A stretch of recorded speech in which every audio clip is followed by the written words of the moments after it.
Hi everyone. We are going to be talking through the courses and memberships section of the app. This is going to be a pretty quick walkthrough of all of the little nitty gritty details, and I'm going to be pretty quick. Now, Christy has a 4-part series that goes really in depth into all of this, so you can go and search memberships and courses, and there's so much more to dive into with examples and everything. This is just going to be start to finish as quick as I can to kind of get through everything because I know we're all pressed for time. So, buckle up, let's jump in. From your dashboard, you're going to navigate to memberships on the left. Now, when you first get in here, typically, if it has already been set up, if you had a done for you package, or if this was a part of a project that you had us work on, this client portal should have your business name here. If it doesn't, that just means that that client portal has the URL has not been updated yet. And the easiest way to do that is just right here in settings. And you can set up that domain, and it's quick and simple. You just get rid of all this, put whatever name you want. If you want it to be your name, your business name, your group's name, it can be anything. Or you can create a specific subdomain within your hosting company, and you can add it to automation on a mission and then enter it in here and connect it to its own domain altogether and not have app.client.net. So that's just a quick how to set that up. The other things in settings here under client portal app permissions, this area is once your client portal is set up, what pages can your members access. If you don't want them to access certain things, you can just turn it off. Now that turns it off for every single person. And then you can choose the default landing page. So if you're wanting them to always show up right on the homepage or always show up on the courses page, you can change the default landing page.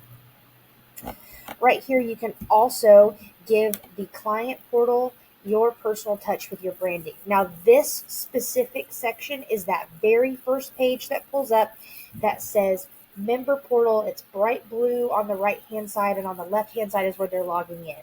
So you have the chance to give your portal a name other than member portal, to give it a description. There's only 50 characters, so it's just a real quick, brief thing, and that would be right in the middle of that side.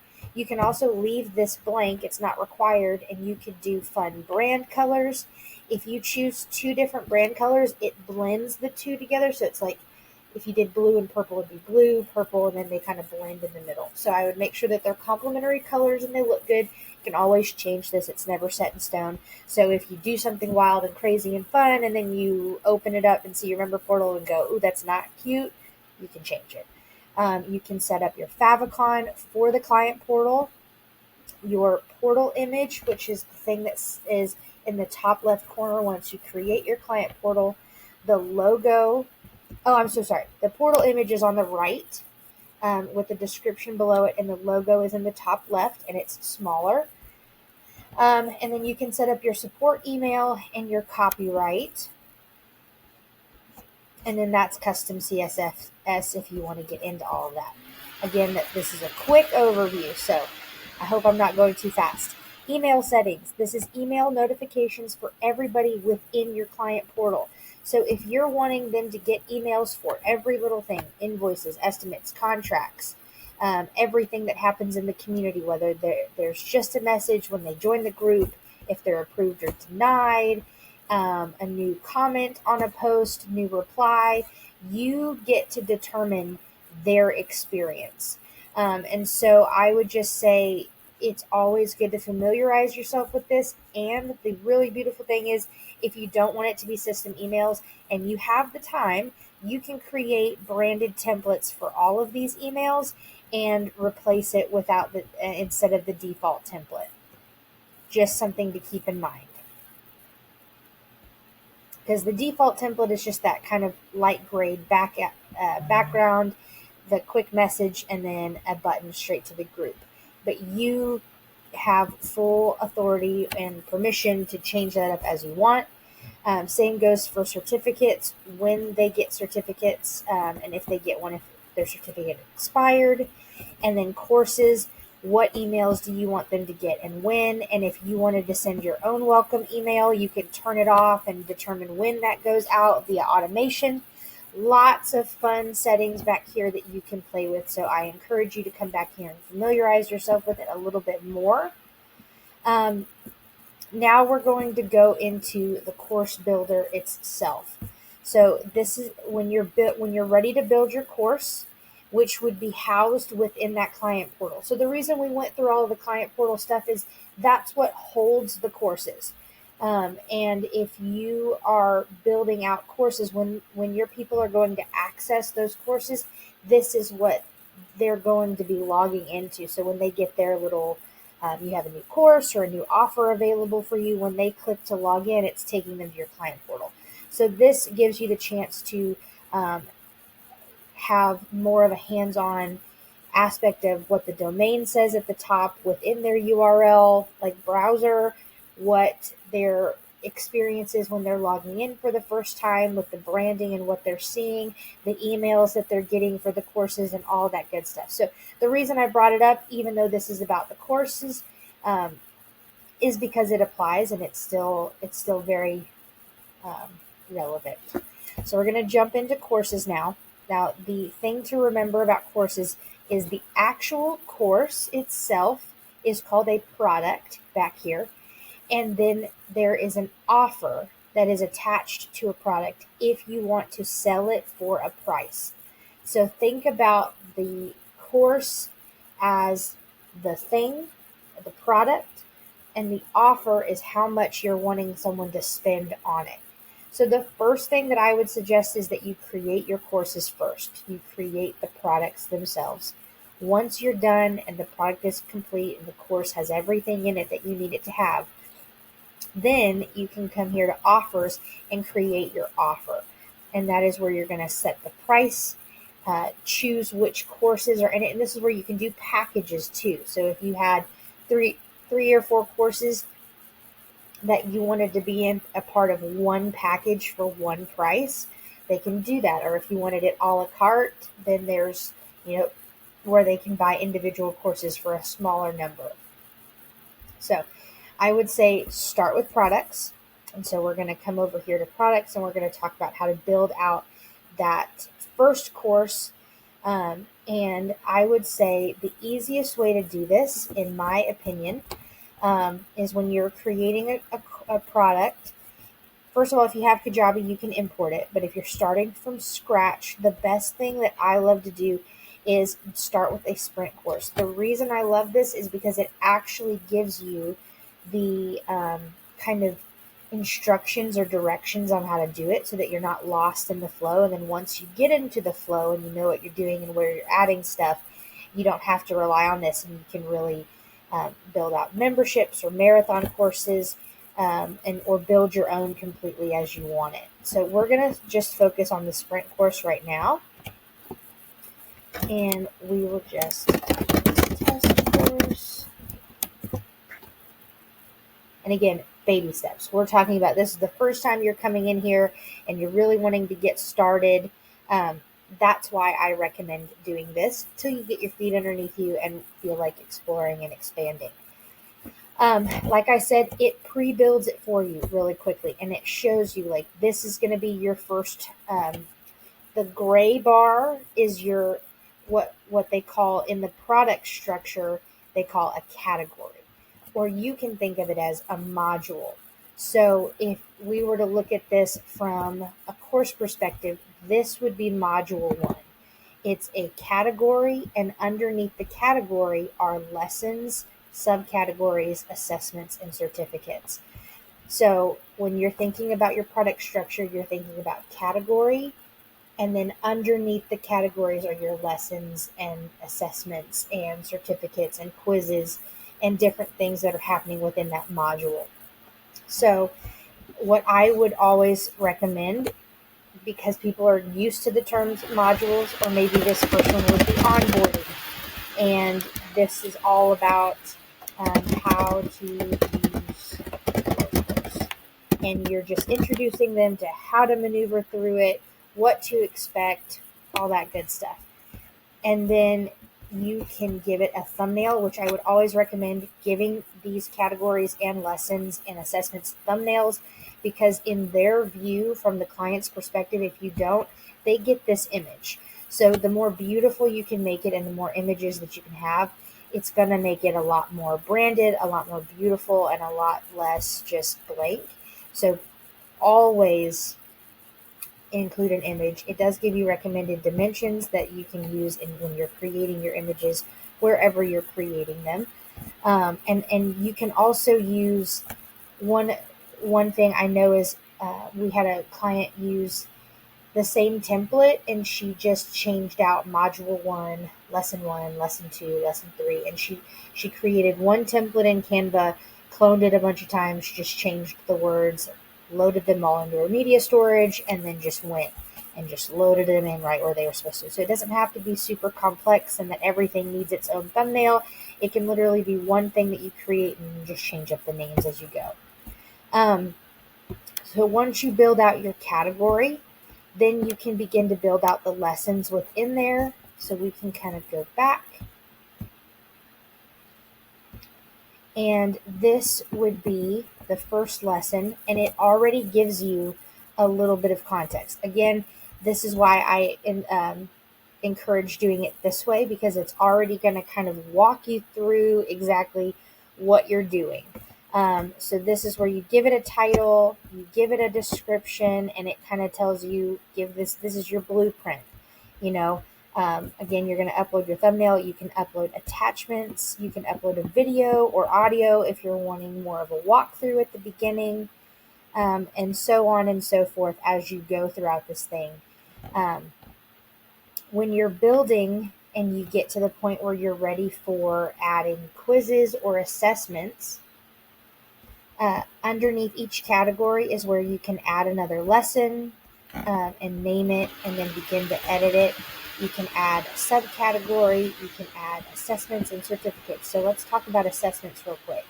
You can choose if it's an assignment or a quiz, and once you create this, you can also determine if it is graded or not. So if you do not care if they pass, and it's more just the fact that they take it and that's what gives them credit, you can say yes, it requires a passing grade and set the passing grade, or no, they can, whatever they get, it's fine as long as they took it. So that is something to take note of here. You can determine if they need to pass to continue or not, set the thumbnail, and then you can create the quiz down here. And then come back.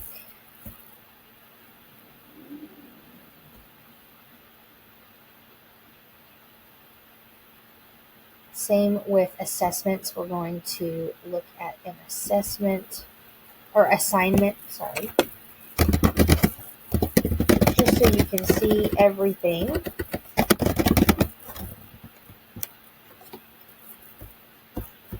See, once you create it, it comes down here, and then you just come over to edit it.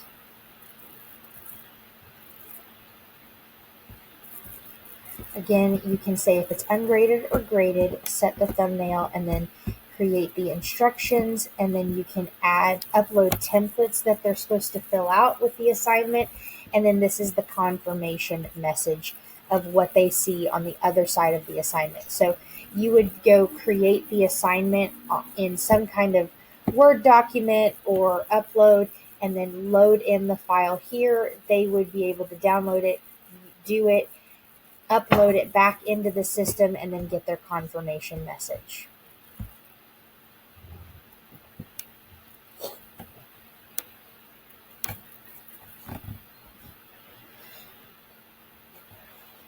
As you can see, while you're building, when you first create it, until you're ready to say that it's all done and ready, it will be in draft mode.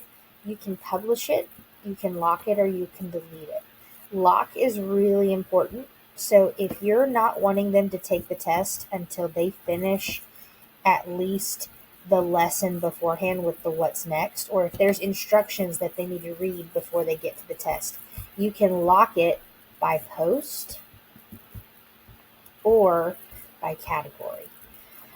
So you can say, I do not want them to take the quiz until they've at least passed this lesson. Or you can even say, if we're talking about the next module, that they can't go on to the next module until they pass this. So you can even lock the next next category. So if we created another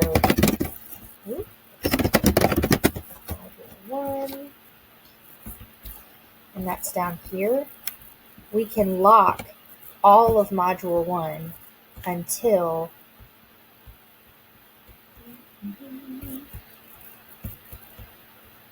they finish the entire onboarding. So now they cannot get to the next module of lessons until they finish all of this. Same with posts.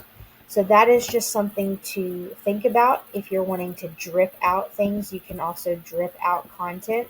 So you can say over time, when they first get access to the course, I want it to be 30 days until the next module opens up. If it's supposed to be delivered over time, or you can set specific dates. So you can also drip out content and by date or by time elapsed. That is also something that you can do. Now, once you've done all of that, you can come over to customize, and this is where you're able to customize like the look and feel of the actual course itself. And there's already a default theme, but you can also browse other system themes, and you can view and customize your templates as you pull them in. So it's already got one that's set up and you can look at it, or you can go browse other themes. And then what I would recommend is, once you've built out a course, coming in as a student, giving yourself access as a student through like a personal email or something, give yourself access to it and walk about in your course and in your dashboard and in your client portal as another person coming in. So use that personal email, give yourself access, explore, and kind of see what it looks like for yourself. All right. So up here you've got your details. You can change the title and description and the image of your course. And then, like we said, once everything's good and you're okay with exactly how the course is built, you can build out an offer.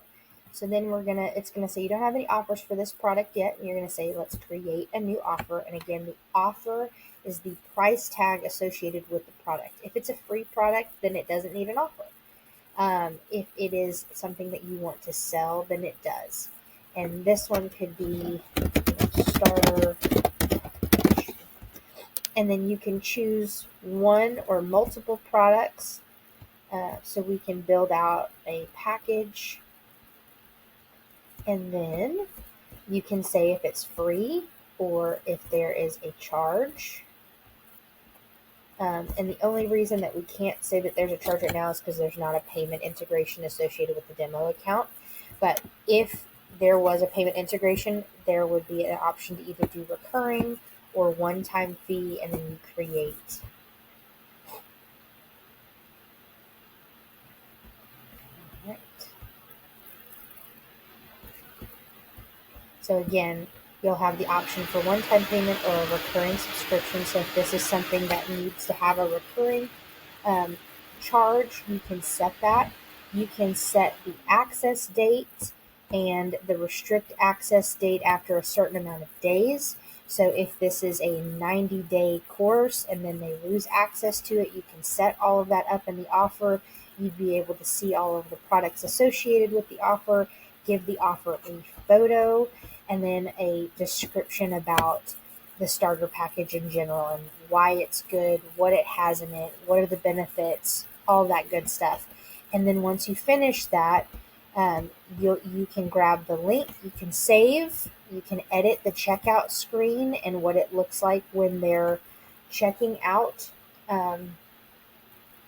If you wanted to send the checkout link, so you can peruse the offer details, extra contact, service agreement, so you can change up the look and feel of this and then send the link out, or you can actually create payment links in the other section of your app, and it will also appear in the products over there. As you create offers here, those will be available in products that you can sell on your store through the e-commerce, the websites, all that good stuff. So then, my favorite thing about courses is that you actually have a lot of really great analytics. Once you have started selling your course and it's out there, or you've given it away for free to friends and family to try out and kind of see how it's all looking, you can actually track people's course progress. You can track assessment results. You can look up all member analytics and where they're at in their learning, what they're getting in their assessments. So you can do it by member or by everyone in the course, and then revenue. So how much you're making per course, per month, or per year. So you get a lot of really great analytics too with the course builder. And then of course you can you can come into settings and really get really clear about um, the branding of it, the domain, the email settings, and the app settings, just like we had talked about under client portal.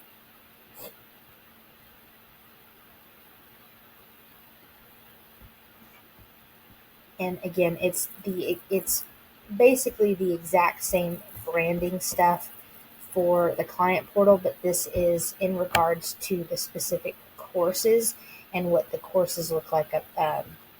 The course portal itself looks like. So same thing goes over here, and you can use everything that you used in the branding of the client portal right in here. So you can make the images once and then just make sure everything is congruent across the board. If you're going to be doing communities, or kind of like we have in our member portal where we've got our dashboard and all of our members are able to talk amongst themselves and there's posting, it's kind of like a private Facebook group. We've got the same things here. You can set up your groups, and it is pretty quick to set up a group. There's not a whole lot of settings that go into it. It's mostly just creating the name, giving it a slug for the back end of the URL, a description, and again, the favicon, the cover image, the logo, create group. The group's created, you hop in there, you can, then you will be able to see when you log in through the client portal, you can look at the dashboard, you can look at your group as a whole and see where people could discuss and talk amongst themselves. You'll be able to see the courses that you can go over and do learning in. And then if you're really looking to give certificates for your courses, you can create the course or the certificates. You can create them here, make them look however you want them to look. And the really cool thing about certificates is you can, inside of the course settings, set up which certificates go with which course or which section. So you can do it within the course itself, or certificates can also be automated.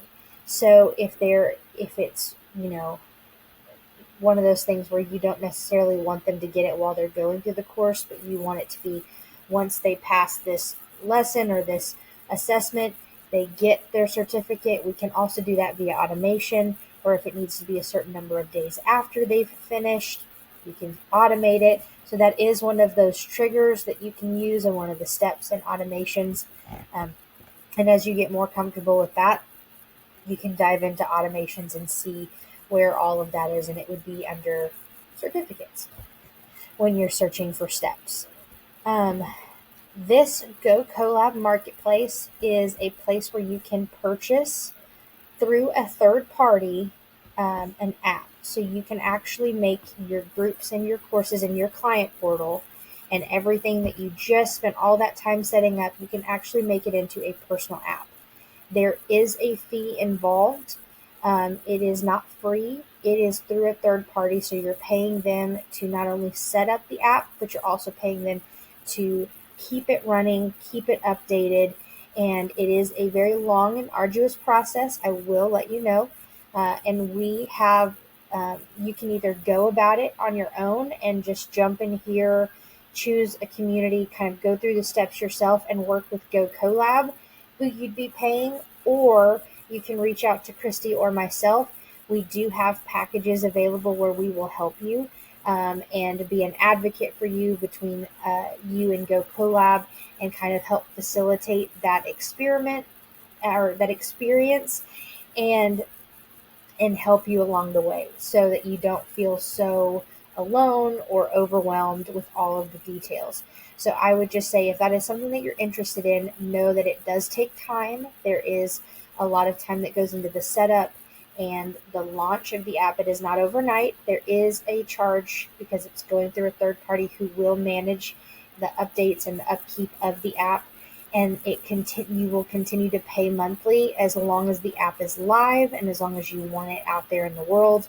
And then Chrissy and I have packages where we will help you through that process and be an advocate for you as you build that out. So you can always reach out to us and inquire about that if you want. And that is a very long, but very necessary walkthrough of the courses, the communities, the memberships, and the client portal and certificates.